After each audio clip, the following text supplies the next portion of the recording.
Good afternoon, everyone. It's Ali, Coram, and Justin Nielsen here with a breakdown of the action in today's session, Monday, December 11th, where we saw stocks shake off early weakness and the NASDAQ getting very close to taking out a key level, Justin. Yeah, so it's going to be interesting to see what happens there. A lot of the indexes are actually right there at their 52-week highs, but we'll take a look at a few stocks as well, including Applied Materials, Copart, and Snowflake. All right, we'll take a look at those three stocks, but first let's analyze the major indexes. The NASDAQ today reversing higher up 0.2%. Stronger still was the S&P 500, up about 0.4%. The Dow also up a little bit more than 0.4% today. Small caps also participating, up 0.1%. And underneath the surface, actually, there is an interesting story going on. But first, let's take a look at the high level here, NASDAQ composite, Justin. Yeah, Nasdaq Composite. Look, there's nothing to complain about for today. It was up. We're continuing to trend above all of our moving average lines. We're right there at potential 52-week highs. Yeah, nothing's wrong with this picture. But what was a little surprising was the action of the megacaps. The megacaps, of course, have been fueling a lot of this. And so you look at FNGS, which is a FANG plus ETF, and this was basically flat. And I think that was actually better than I thought it was, because if you looked at the Nasdaq 100, the QQQ, look, remember, this is the top, the top stocks in the Nasdaq by market cap, excluding the financials. This was up pretty strong, but the real story was if you look at QQEW, which is the Nasdaq 100 equal weighted, because actually, this was up almost a full percent higher, because what was happening was the mega caps were really dragging things down. Just a couple quick stats for you. According to my calculations using Google Finance and stuff, it looked to me like about 42% of the NASDAQ 100 actually had a gain over 2% today. Wow. About 70% of them had a gain over 1%, and only 10% were actually down today. So 100 stocks, that's about 10 stocks. Let me see if you recognize a theme here. I'm going to name some of the stocks that were down today: Amazon, Google, Apple, Tesla, Nvidia, Meta. Those were some of the losers today. Of course, these are the Magnificent Seven. So those heavyweights were kind of masking some of the strength underneath. Now, don't get me wrong, the Nasdaq Composite still had more decliners than advancers, but there was a lot of strength out there. So the indexes didn't quite show it evenly, though. And even going through those Magnificent Seven stocks, it looked like almost all of them closed nicely off lows. So Yeah. we did have that. But yeah, really interesting trends underneath the surface, even comparing SPY versus RSP, Justin. SPY today up 0.4%, as mentioned, and RSP up almost 0.9%. So continuing to see those signs of broadening participation, which is definitely what the bulls want to see. Yeah, absolutely. And there's a few things that we should just kind of warn folks. The fact that we're getting at those 52-week highs, you're going to start seeing. Well, you already have started seeing a lot of headlines saying, indexes at highs, and that's going to start putting the pressure on people that maybe haven't participated to kind of say, gosh, I really missed out, and I need to get in. So be very careful. You don't want to be chasing stocks. You don't want to be having this fear of missing out that's making you make bad decisions. So really kind of look at all the stocks, and look, the indexes are doing one thing, but when it comes down to it, you're going to be looking at your individual positions and making decisions. Hey, am I buying this at a good time, a low risk entry, or am I letting my emotions get carried away and trying to get into stocks that are already gone and out of there? So remember that if this market is truly going to have some legs to it beyond just a great November, we're going to have a chance. And so that might just require some patience, but also always be looking for those exits, right? Always have your exit strategy planned ahead of time. Don't ever get complacent to the point where you're thinking, oh, everything's great. Always be knowing, that things can turn at any time. Some great words of wisdom there. Now, let's quickly take a look at blue chips and small caps. Here is the Dow today getting above its recent trading range there, just above 36,000. And looking at the weekly chart, we can see that high in January of 2022 at 36,952. We're around 36,400. So knocking on the door of that high there. And then let's also, Almost a 104 week high, huh? So, because that's the January from 2022, just to be clear. Mhm, yes, mhm. yes, exactly. And then let's take a look at the Russell 2000 as well, starting to see small caps participate. So it looks like that next round number where it could get some trouble is 19,000, Justin. Yeah, exactly. So 1900, you're looking at that 1900. as a level. Hey, it's zero's not that big of a deal with an index, right?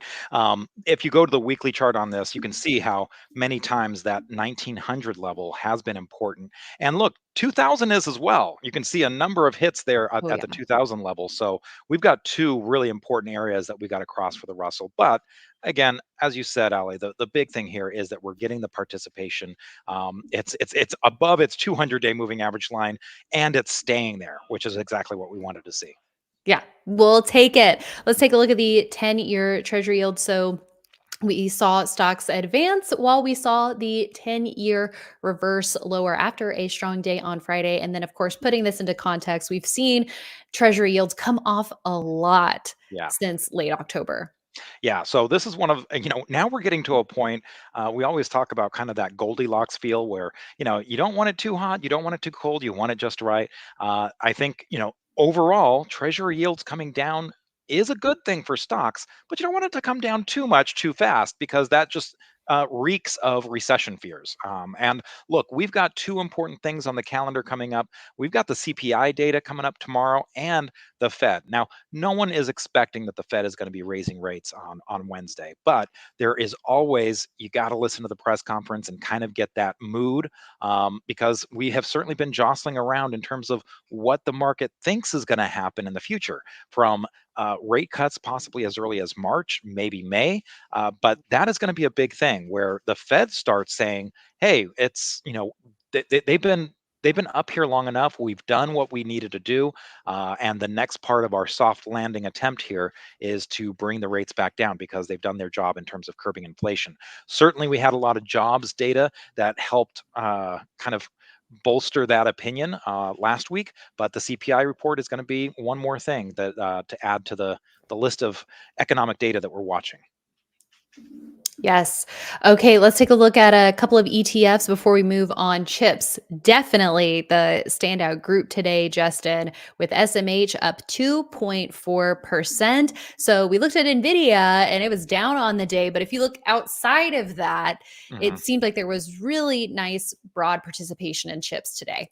Yeah, pretty impressive with Nvidia down almost 2% and it being 20% of the weight of SMH that you still had this much power there. So that just kind of told you that there was a lot of strength in this group and among the members. So look, tech, it was strong. It might not have been showing up as much on the indexes, but there was a lot of strength in tech.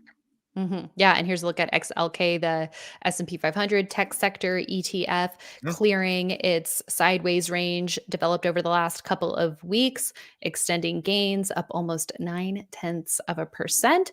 And then we Mhm. also want to take a look at XLI. I know you pointed this out in the early going as an area to watch today. Industrials up 0.9%. Yeah, so this was the leading sector spider fund.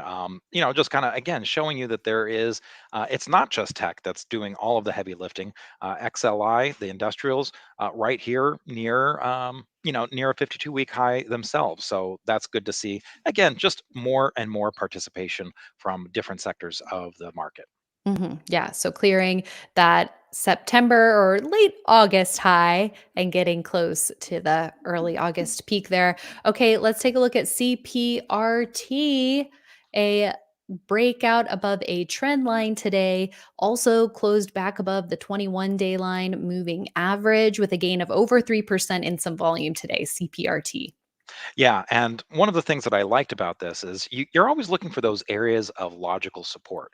And we had two here. We had the 50-day moving average line, didn't quite get there, but it basically stopped before it hit that 50-day line, but also the top of this flat base. And so you kind of had these two areas. Now, it wasn't perfect because there was a lot of volume kind of on the way down here, and for a while there, I was worried that the volume wasn't going to be that great coming up. But 34% isn't bad, so it would be nice to see some more volume come in. But when you have a stock that goes up, breaks out, and then pulls back, that's actually very normal. 40 to 50% of the time, we see that happen with leading stocks. I mean, this is talking about some of the best they actually do this. So it's not unusual to see this kind of action, not something you should be afraid of. And sometimes this is kind of the second chance saloon right here, where you can have a stock that you maybe missed and you can have a second chance at it on that pullback. And then, you can get right in there in the buy zone without having to buy something extended. I will say the caveat is when stocks go up 10%, 15% or more, and then Right. pull all the way back, that's something different. We don't want to see something round trip, really solid gains like that. But gains of 5, 6%, and then pulling back to the buy point, that's very normal. Exactly. Okay, next on our list, we want to take a look at AMAT. This is applied materials, but actually, the technical action here today for Copart was notable enough to get it added to a certain list, wasn't it, Justin? Yes, we did add it to Swing Trader, and you know what? This also does have long-term leader qualities. If you look at the weekly chart, you can see that the EPS growth rate is 24%, and the the earning stability is 6. The lower number is better. So having that high of an earnings growth rate and that low of a stability number is pretty good. And as you were showing the monthly chart, this has been one that has had some really good relative strength overall. It did have a little bit of a flat period here in 21, 22, but it really seems like it's recovered and potentially on the move. Definitely.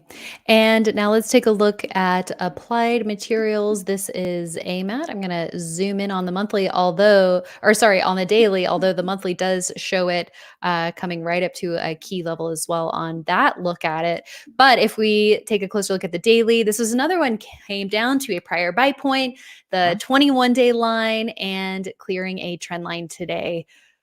5% gain.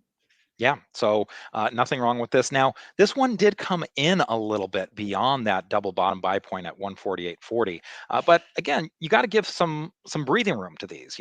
Don't think that it's going to come right to the penny at that level. Sometimes it does, but it didn't break any sell rules, right? It didn't trigger the 7% rule. You can see that pink shaded area.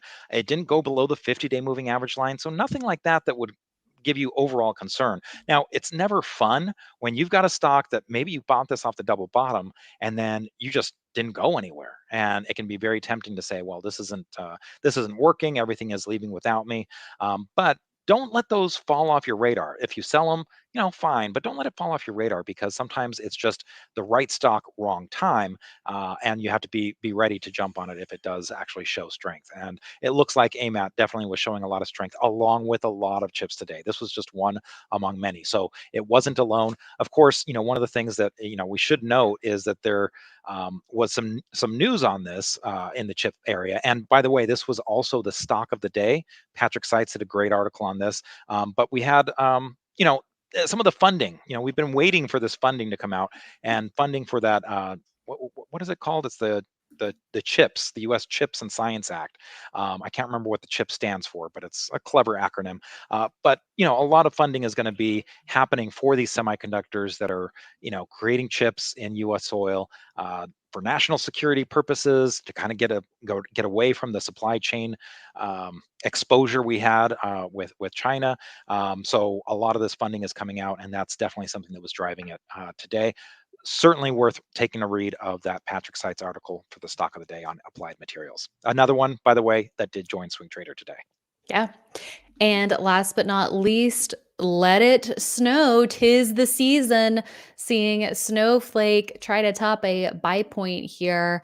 The pivot at 192.66. So it did close some 33 cents above that pivot with a closing range of 59%. So in the upper half, in some above average volume here. And I think what we liked about this one was that strong move on earnings, and it didn't want to give that up. It started to get tighter and now is trying to move out of that range. That's exactly right. I really like when you have such a strong move.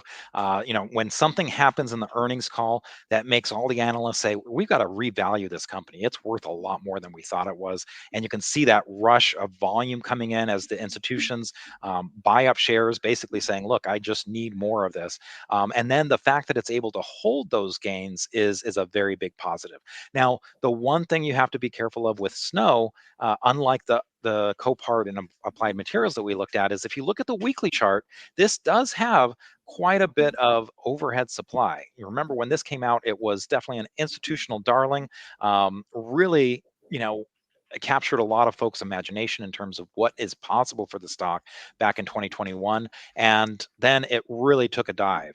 So there's a lot of folks that may be sitting on this stock that have this higher price stock all the way up at 400 and are looking to get back at even. But I will say one thing about overhead supply, while it makes me very nervous when it's recent. They have a saying: they either wear you out or scare you out. And if 2 years has passed and they still haven't worn these folks out, they might be in it for the long haul. So as that overhead supply does get old, and we often look at this black bar, the vertical bar here, as kind of a timeline. Once it starts getting past that black bar, it is starting to get less relevant. So while I am always very cognizant of overhead supply, I'm not as concerned because it is starting to get older. That makes sense. All right. Thank you so much, Justin. And thanks everyone for tuning in. We will be back with more tomorrow morning on IBD Live, where we hope you join us, investors.com/IBD Live for all the details. We've got David Ryan returning to the show, and we'll get his perspective, his updated view on where we stand in this market. So looking forward to that. And we hope to see you there, investors.com/IBD Live for all the details. And we'll also see you right back here tomorrow at the close.